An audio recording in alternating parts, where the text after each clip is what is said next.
Begitu tiba di kantor, Kina melihat Tias, karena masalah Bu Libra masuk rumah sakit, dan peringatan dari nyonya tersebut, seketika Kina tidak tahu harus bagaimana menghadapi Tias. Tias malah menyapanya, memanfaatkan waktu di kelas. Tias mengajak Kina ke salah satu kafe di Universitas R. Setelah pelayan menyajikan kopi dan kue, Tias mengaduk kopi dengan lembut, dengan senyuman di wajahnya, berkata dengan nada rendah dan elegan. Bu Kina, pada hari itu kakekku tiba-tiba terkena masalah. Mungkin aku terlalu emosional, kata-kata yang diucapkan kurang enak didengar, harap jangan masuk ke dalam hati. Satu hal lagi, ayah dan ibuku telah bekerja keras untuk grup Libra selama puluhan tahun. Tiba-tiba mendengar kakekku akan memberikan saham sebanyak itu kepada orang asing. Wajar jika ibuku merasa marah dan kesal. Terima kasih atas pengertian Bu Kina, tidak menerima pemberian dari kakekku. Apabila kamu bisa berhati besar, kita masih bisa menjadi rekan kerja yang harmonis di kemudian hari. Tidak, Ibu Tias, jangan khawatir. Meskipun aku tidak tahu mengapa Bu Libra berbuat seperti itu, akan tetapi barang keluarga Libra, aku tidak akan sentuh. Bagaimanapun Bu Libra terkena masalah di rumah aku meminta maaf atas kejadian itu. Kina berkata dengan cemas, mengenai kejadian Bu Libra masuk ke rumah sakit. Dia mengetahui hal tersebut setelah bertanya kepada ayahnya. Ayahnya hanya berkata, terjadi sedikit kesalahpahaman, kemudian tidak memperbolehkan dia lanjut bertanya lagi. Kina tertegun, kemudian berkata, wanita itu adalah ibumu. Pada hari itu aku terlalu emosional dan membantah kata-katanya. Aku tidak bermaksud apapun. Benar-benar maaf sekali, aku berminta maaf kepadamu dan yang lainnya. Tias mencibir di dalam hati, tetapi dia tetap tersenyum simpul dan elegan. Ibuku bukan orang yang terlalu mendetail. Pada saat itu ibuku ngomong ceplas-ceplos juga, yang lalu biarkan dia berlalu saja. Setelah berpikir sejenak, Tias berkata, kakekku sudah sembuh dan pulang dari rumah sakit. Bu Kina, apabila kakekku mencarimu, dan ingin memberikan saham kepadamu, kamu terima dulu. Apa? Kina tertegun, hampir menumpahkan kopi yang di atas meja, kemudian bergegas menjelaskan, Bu Tias, aku sama sekali tidak tertarik dengan saham grup Libra. Meskipun Bu Libra ingin memberikan kepadaku, aku tidak akan terima juga, kamu jangan khawatir. Bukan, Bu Kina, dengarkan aku dulu. Tias tersenyum kepada Kina, persekongkolan jahat melintas dari matanya, kemudian berkata, Bu Kina mirip dengan kenalan kakekku. Kakekku berhutang budi pada orang tersebut.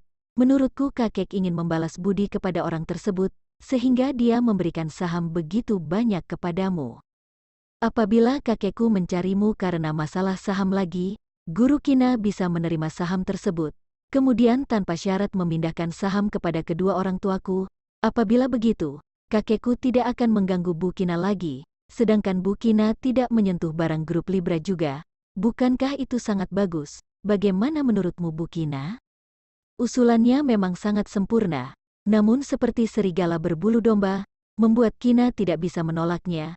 Kina merasa dirinya seperti ditodong pisau di leher, meskipun dia merasa tidak enak hati, akan tetapi dia harus mengakui bahwa usulannya memang sangat sempurna. Sehingga Kina menganggukkan kepala, baiklah Guru Tisa, aku sudah tahu. Terima kasih Bu Kina.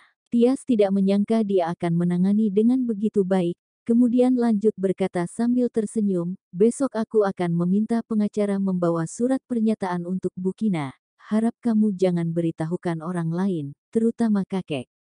Baiklah, aku tahu, Kina menjawab dengan nada halus, terburu-buru minum setengah cangkir kopi, kemudian pergi tergesa-gesa. Tias melihat bayangan punggung Kina pergi menjauh, kuku jari dengan manikyur cantik menusuk telapak tangannya dengan kuat. Meskipun Kina akan memberikan semua sahamnya tanpa syarat, akan tetapi teringat kakek memberikan begitu banyak saham kepada Kina, hatinya terasa sangat kesal dan tidak rela. Kejadian satu malam yang tidak terduga, membuat dia menjadi istri Tuan Muda Okto kedua. Gosip tersebut tersebar luas di lingkaran kelas menengah ke atas, mengatakan bahwa kondisi yang seperti Tuan Muda Okto kedua dapat menemukan pasangan yang cocok dengannya. mengatakan bahwa Kina adalah tulang rusuk Tuan Muda Okto kedua yang diambil Tuhan di kehidupan sebelumnya. Hubungan mereka berdua membuat orang merasa sangat iri. Sedangkan kakeknya tiba-tiba menemukan Kina, Kina langsung mendapatkan saham sebanyak 15% tanpa usaha keras. Tias merasa Tuhan terlalu memberkati Kina, terlalu memberkatinya hingga membuat orang lain tidak dapat merasa iri. Terlalu memberkatinya hingga membuat orang ingin menghancurkannya. Setelah pulang kerja, Kina melihat supir sudah menunggu di bawah gedung perkantoran. Teringat kata-kata yang dikatakan oleh Ezrika mengenai Ezra adalah seorang pembunuh, Kina langsung mengernyit, di dalam hatinya terdapat kabut yang tidak bisa dihilangkan. Apakah nyonya muda kedua ada masalah di sekolah? Supir keluarga Okto perlahan-lahan melaju dari sekolah, melihat Kina mengerutkan alis, bertanya dengan penuh perhatian. Karena keunikan Ezra, sehingga semua anggota keluarga Okto sangat menghargai nyonya muda kedua, sedangkan sifat nyonya muda kedua sangat ramah dan mudah didekati, tidak pernah sombong dan tersanjung. Seluruh keluarga Okto, bahkan para pelayan sangat menyukai dia juga. Tidak apa-apa. Kina melambaikan tangan, aku sedang memikirkan masalah pekerjaan. Supir mendengar dia berkata seperti itu, tidak lanjut bertanya lagi, fokus menyetir mobil.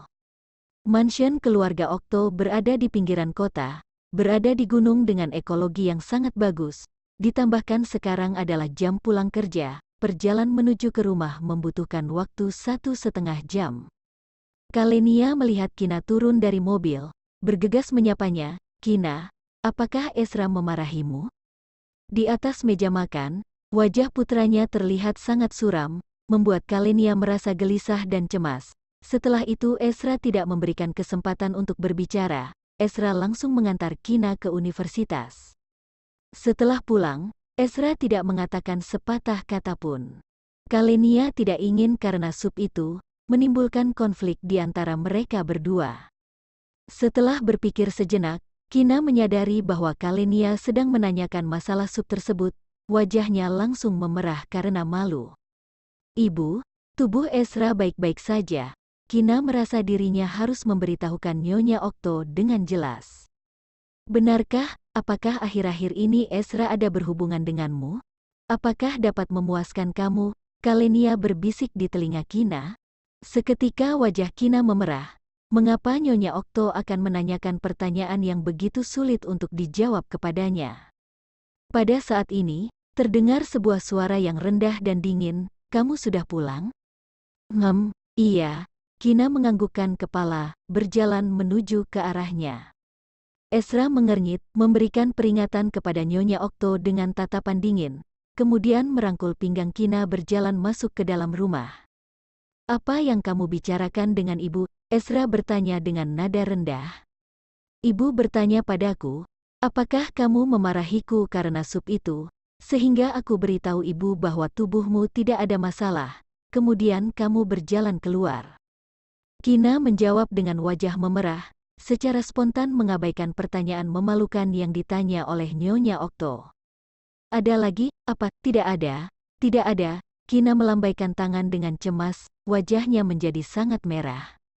Wajahmu sangat merah. Ezra meratapi wajah Kina, dia merasa Kina menyembunyikan sesuatu darinya. Mata Kina yang jernih seperti rusa berkedip-kedip berkata dengan gelisah, benar-benar tidak ada lagi.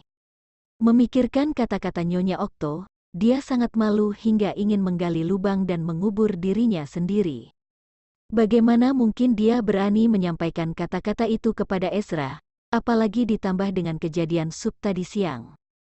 Ibu menyuruhmu membuat sup lagi, tanya Ezra. Hah? Kina terbengong sejenak, lalu tersipu. Kenapa Ezra mengungkit tentang sup lagi? Tidak, aku sudah bilang aku tidak akan macam-macam lagi, dan aku juga tidak akan membuat sup seperti itu lagi. Kamu tidak usah tanya lagi. Ezra merapatkan bibir sambil memandangnya sebentar, diam tak bersuara. Ada sebuah rencana terancang di hatinya, malam itu juga. Kina keluar dari kamar mandi setelah mandi, melihat Ezra masih duduk di sofa kamar, hatinya tersentak. Dia secara naluriah memperlambat langkah kakinya. Kamu, tidakkah kamu sibuk malam ini?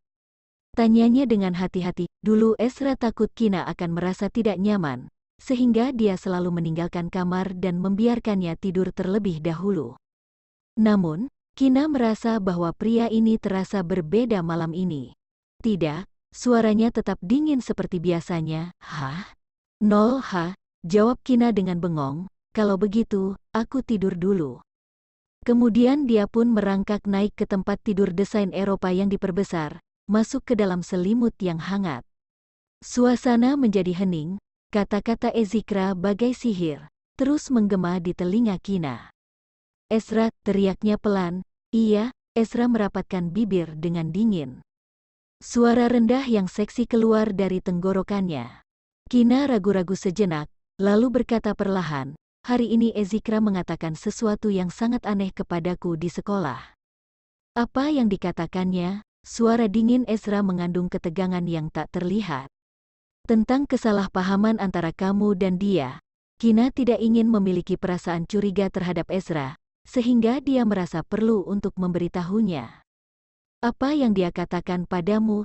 Ekspresi Ezra agak memuram, tapi nadanya tetap tidak berubah. Kina mengepalkan selimut dengan tangannya, kelopak mata terkulai, menggigit bibir sambil berpikir. Aku tidak tahu apa kesalahpahaman antara kamu dan dia, tidak tahu kenapa dia mengatakan kamu. Adalah apa? Hening, tiada suara. Setelah beberapa saat, ketika Ezra mengira Kina tertidur, terdengar suaranya yang sengaja dikecilkan. Aku tidak tahu kenapa dia mengatakan bahwa kamu adalah seorang pembunuh, tapi aku tidak percaya. Setelah mengumpulkan keberanian untuk mengatakannya, Kina seolah membeku di dalam selimut, tidak berani bergerak, hanya menajamkan pendengaran untuk mendengarkan gerakan di sekitar. Kesunyian yang mengerikan lagi, bahkan udara pun seolah berhenti meniup. Otot di seluruh tubuh Ezra menegang, tapi suaranya sangat tenang. Apalagi yang dia katakan? Tidak ada lagi, dia bilang kalau aku tidak percaya, aku bisa tanya pada anggota keluarga Okto yang lain. Kina menahan napas dan melanjutkan dengan hati-hati, tapi aku bilang aku percaya padamu, aku tidak percaya padanya. Antara suami dan istri, hal yang terpenting adalah kepercayaan. Kina, terima kasih atas kepercayaanmu. Ezra berjalan ke samping tempat tidur, memeluk Kina yang ada di dalam selimut dengan erat. Tapi aku tidak ingin kamu menyelidiki kesalahpahaman antara aku dan dia, paham? Kina terkejut ketika tiba-tiba dipeluk olehnya. Setelah menenangkan pikiran, Kina berkata, tapi aku tidak mau kamu disalahpahami. Kina ingin bertanya siapa orang yang terbunuh? Kalau tidak, kenapa Ezikra bisa berpikir bahwa Ezra adalah pembunuh? Tapi Ezra malah tidak mengizinkannya bertanya, belum waktunya. Ezra menggelengkan kepala, suaranya yang acuh tak acuh menyiratkan perintah yang tegas. Jangan pikirkan hal ini lagi. Lupakan juga apa yang dia katakan padamu hari ini. Usai berkata, Ezra melepaskannya dan berjalan menuju kamar mandi. Perasaan digantung terasa sangat tercekik. Kina seolah melampiaskan emosinya dengan meninju selimut beludru lembut beberapa kali. Membenci seseorang itu sangat menyakitkan, pasti tidak mudah juga bagi orang yang disalahpahami oleh kerabat.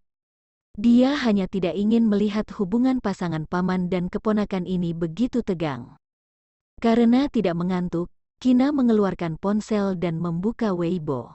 Entah berlalu berapa lama, dia merasa selimut terangkat. Udara sejuk masuk ke dalam selimut, detik berikutnya, aura maskulin yang panas segera membungkus dirinya. Tangan Kina bergetar dan ponsel pun jatuh mengenai wajah. Aduh! Dia berteriak kesakitan dan mengesampingkan ponsel, meremas wajah yang kesakitan. Ezra memutar badan Kina untuk menghadap dirinya, mengerutkan kening dan menatap wajah kecil Kina yang cemberut, menggosok pipi dan dahinya dengan telapak tangan yang hangat. Sakit tidak begitu sakit lagi, jawab Kina tersipu. Ada sedikit rasa sakit saat ponsel mengenai wajah, setelah beberapa saat, rasa sakit pun hilang. Kedepannya jangan main ponsel dalam posisi berbaring. Ezra mengomel dengan suara rendah, mengulurkan tangan untuk mengambil ponsel yang dipegang Kina, lalu menyisihkannya. Oh, Kina bangkit, mencoba mengambil ponselnya kembali. Akibatnya, Ezra berbalik dan menindihnya dengan kuat di bawah tubuh. Kamu, apa yang kamu lakukan? Kina tiba-tiba bertanya dengan jantung berdebar, mata membelalak. Menurutmu, Ezra bertanya balik. Kina segera menurunkan matanya, tidak berani bertatapan dengan mata Ezra yang berangsur-angsur memanas, menelan ludah. Suhu dada Ezra semakin panas, seolah akan membakar tangan Kina yang menahan di depan dadanya. Melalui jubah mandi, Kina bisa merasakan detak jantung Ezra yang kuat. Setiap detakan memukul telapak tangannya, tapi dia tidak berani menarik tangannya kembali, karena itu akan membuat dirinya berjarak lebih dekat dengan Ezra. Kamu, lukamu belum sembuh, tidak boleh, katanya dengan suara gemetar. Dia membalikkan wajah kecilnya yang memerah dan tidak berani menghadapi Ezra. Tetapi dari sudut seperti itu, lehernya yang merah muda dan anggun kebetulan terpapar di hadapan Ezra. Tulang selangkanya yang halus juga terlihat lebih jelas. Dia yang lembut dan menawan, membuat orang kehilangan kendali. Mata Ezra menyipit, nyala api melingkar di bawah matanya, jakun seksi bergetar beberapa kali. Lukanya tidak bermasalah lagi, aku menginginkan kamu. Dia berkata dengan suara parau, bibir tipis mencium leher merah mudanya, daun telinga, tulang selangka. Mendengar suara yang keluar dari tenggorokan sendiri, Kina segera menggigit bibir untuk mencegah dirinya mengeluarkan suara yang memalukan itu lagi. Dia tidak berani melihat kemerahan yang meronai wajah tampan pria. Dia tersipu dan memejamkan mata, ekspresi pria yang penuh nafsu keinginan tercetak di benaknya. Jangan gigit dirimu sendiri, suaramu adalah suara yang paling merdu dan indah. Jari-jari ramping menempel di gigi Kina, tidak membiarkannya menyiksa bibir merah mudanya. Buka matamu, perintahnya dengan suara tertahan, wajah Kina memerah. Dia tanpa sadar membuka matanya perlahan, menatap Ezra dengan tatapan linglung. Melihat Ezra telah melepas jubah mandi, memaparkan luka yang ada di dadanya, keinginan di dalam batin Kina memudar sebagian. Dia dengan lembut membelai dadanya, agak khawatir. Lukamu, benar-benar tidak apa-apa. Ini sudah tidak apa-apa sejak lama. Sebelumnya aku tidak mau membuatmu khawatir, jadi aku terus menahan diri. Hari ini kamu malah merebus sup seperti itu untukku. Kalau aku masih bisa tahan, tampaknya aku bukan pria normal lagi. Usai berbicara, Ezra menahan kedua tangan Kina di atas kepala, menundukkan kepala untuk membungkam bibirnya, tidak membiarkannya menyela atau menolak lagi.